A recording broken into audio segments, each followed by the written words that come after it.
TNPSC group 1 எக்ஸாம்ல அந்த question ப்ரீவியஸாக கேட்டிருக்காங்க. அதாவது குறிப்பிட்ட அசலானது 2% வட்டி விகிதத்தில் 2 ஆண்டுகளுக்கு பிறகு கிடைக்கக்கூடிய கூட்டு வட்டி மற்றும் தனி வட்டிக்கான வித்தியாசம் ரூ. 4 எனில் அசல் தொகையை காண்கிறாங்க.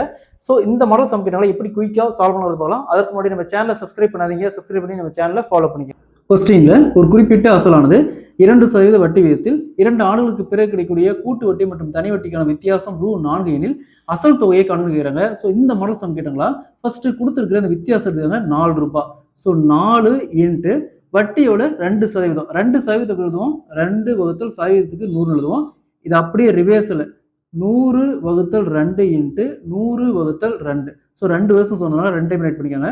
நெக்ஸ்ட் 2 இன்ட்டு 2 4, அப்படியே 4 கேன்சல் ஆயிரும். அப்போ 100 இன்ட்டு 100 ஈக்குவல் டு 10,000. ஸோ அசல் பார்த்தோம்னா ₹10,000. Option C is the correct answer. So அசல் பார்த்தோம்னா ₹10,000.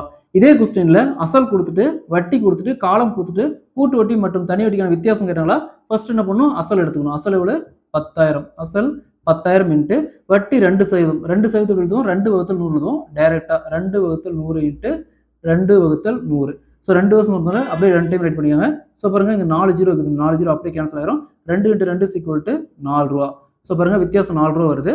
ஸோ இதே மாதிரி இந்த சம் பாருங்க, அசல் ஒரு குறிப்பிட்ட அசலானது 15% வட்டி விகிதத்தில் 2 ஆண்டுகளுக்கு பிறகு கிடைக்கக்கூடிய கூட்டு வட்டி மற்றும் தனி வட்டிக்கான வித்தியாசம் 405 எனில் அசல் தொகையை காண்கிறாங்க. இதே மாதிரி இந்த சம்ம சால்வ் பண்ணிக்கிற ஆன்சரை கமெண்ட்ல போடுங்க.